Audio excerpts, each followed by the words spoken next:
আমার সঙ্গে কত বড় বড় মিস্ত্রি আছো, রাজমিস্ত্রি, আমার সঙ্গে টেক্কা দিয়ে দেখো।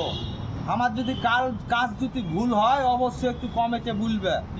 খালি কাজটা করবো দেখো, বোধ মারা, তারপর বলবে।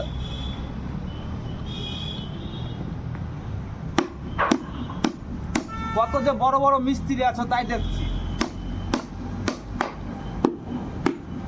পাগলা, হ্যাঁ এত যে বড় বড় ভাষণ মারছো, বড় বড় লেকচার মারছো, বোর্ডটা যে মারলে, বোর্ডটা কত বড় হয়ে গেল। তো বড় হলে তো কি হলো, ম্যাচিং নয়, ম্যাচিংটা পরে কাজে দিব। আরে পাগলা, হ্যাঁ পাগলা, এখনই তো কাইটা মারা যেত রে পাগলা। আমার আমি পাগলা, পরে ম্যাচিংটা কাজে দেবো, বোট মারা হয়ে গেলো। আরে পাগলা, বানাচ্ছিল কিসের জন্য জানো? প্রত্যেক দেখবে রাজমিস্ত্রির বাসায় একটা বাইরা কুটুম্ব মিস্ত্রি থাকে, বুঝলা? কাজ ভুল করলো কোনোদিন স্বীকার করবে না, ওই জন্য ভিডিওটা বানালছি। ভালো থাকো, খোদা হাফেজ, কিছু মনে করিও না।